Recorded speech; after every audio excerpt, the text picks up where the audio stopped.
which will be centered around Square. Good morning to you, Megan. Happy Friday.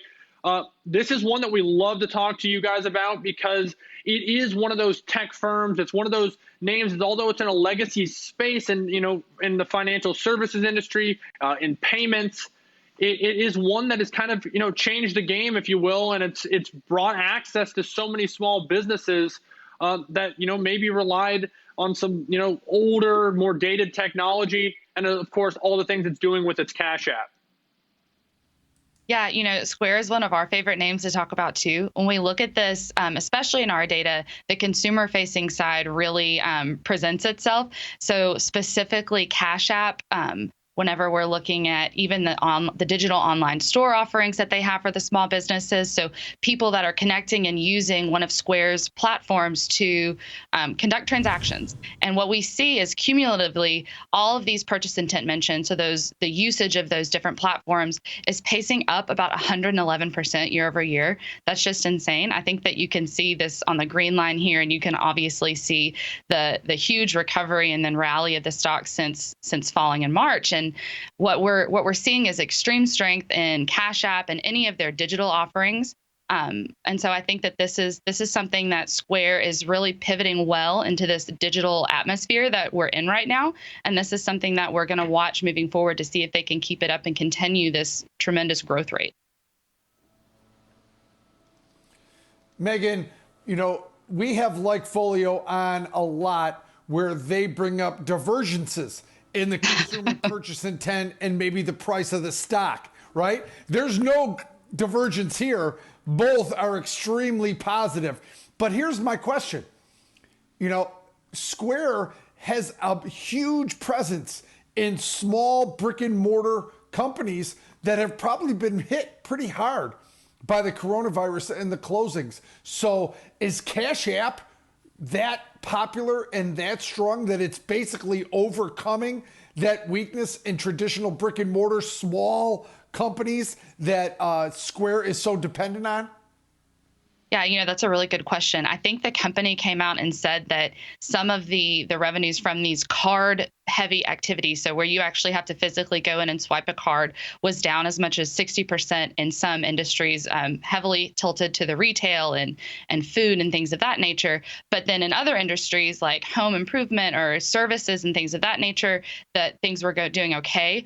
They reported a 5-fold increase in this digital online store payment volume through April 20th, I believe. So I think that they're pivoting well into that online store, and we're definitely seeing that reflected in our data. The Square brand in general, which includes those online store mentions, it's up about 9% year over year in the Q2 that just ended on June 30th. So that's something that I don't know if that will completely offset those those in-store purchases that you're actually making, face to face. However, the company is positioning itself well, and Cash App is increasingly more significant when it comes to their revenue breakdown.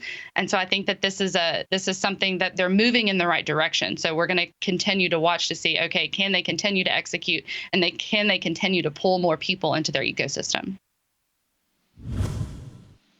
Yeah, and Megan, the in-store purchases that are taking place are largely through credit cards and using things like Square. So definitely on the right side of where trends have been going, and of course the pandemic influencing that as well. But it's hard to talk Square without talking some PayPal alongside it. And so you mentioned some interesting things. Obviously, you talked some Cash App, and you talked their new online checkout. I remember one of the last few times that we talked about Square, they were recently kind of announcing that. And it was almost like a head scratcher, like how were they not already in that space?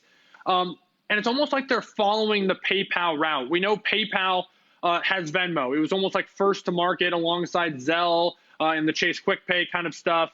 But it's still kind of, at least in my social circles, that's kind of the one that gets the verb, if you will, like, hey, Venmo me for the golf fees or whatever it might be. Venmo is still the one that kind of is associated to me with that peer-to-peer transfer.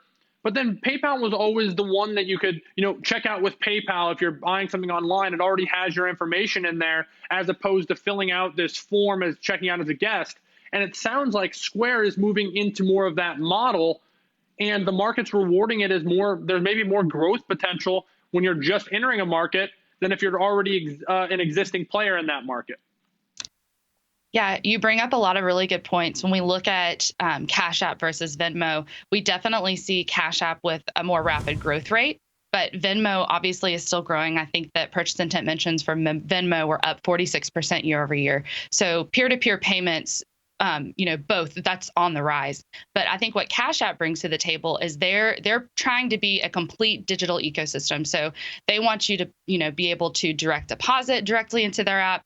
You can trade in Cash App. You can trade Bitcoin in Cash App. I think Bitcoin revenues were 22% of total net revenues last quarter for Square. That's insane to me.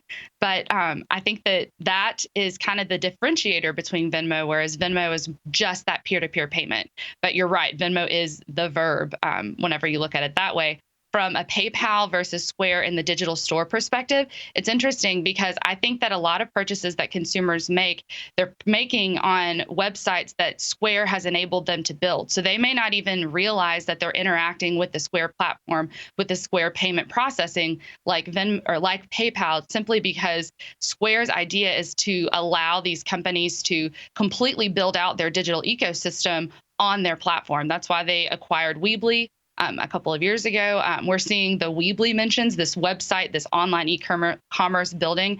It's up about 29% year over year in the end of Q2. So I think that it's a little bit of a different approach, but there's definitely room for growth there. Yeah, it's almost like hiding in plain sight, if you will, kind of. Yeah. It sounds like, Kevin, for how Square's approaching it, where PayPal is just branding things where they can, so you're associated with PayPal in those cases, it is interesting, and they're both doing really well. The correlations are very strong between these two names. But Kevin, what I hear is, Cash App is growing substantially, and they're looking for ways to incentivize the user to keep those funds with a Square platform. Where Venmo, they offer, obviously, if you hold it in there, they're going to make some interest on that overnight cash potentially. And of course, they offer kind of those rush, fees for getting those funds to your bank account a little bit quicker. But it sounds like Square wants to give you a bunch of different options so that you don't even want to leave, that money to leave Cash App, because it can be used to do, other productive things. I think you said something that's pretty significant here, and has to do with the future of Square, and that is they're creating like an Apple-like ecosystem where everything you have to do with spending money, they're in. They're in on. They've got some touch to everything that you're doing. So it just feels to me like this is the embryo stage of like an Apple ecosystem, but it's different. It's the payment space, and Square seems to be innovating every single time we open up and talk about this company. There seemed to be some new innovation that we're talking about. So, the question is, they weren't profitable a quarter ago. So, that always hangs over. And this stock has had an incredible run, as you know, all the way up into the low 130s, now sitting just under 120. So a lot to go through here with this name, but certainly they are just an incredible company capable of incredible growth, Alex. Yeah, and Megan, and kind of final thoughts here. I'm sure we'll come back to this one around its earnings release, but is it almost now the case that it's a victim of its own success, that the market's rewarded it so much that it's just simply going to be difficult to maintain these valuation numbers and meet these expectations? Or does your data support it? Has it been one that's been strong for good reason?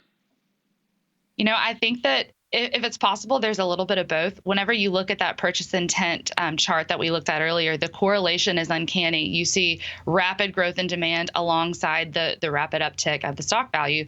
But this is definitely an environment that we're in right now that is still uncertain. And so, we're watching to see this continued demand uptick. If we see any shakiness in that's going to be a warning for us, just because the market is rewarding Square so much recently. But so far, there don't seem to be any indications that Square isn't continuing to grow and continuing to pull people into its ecosystem. So we like this one long term where it sits right now.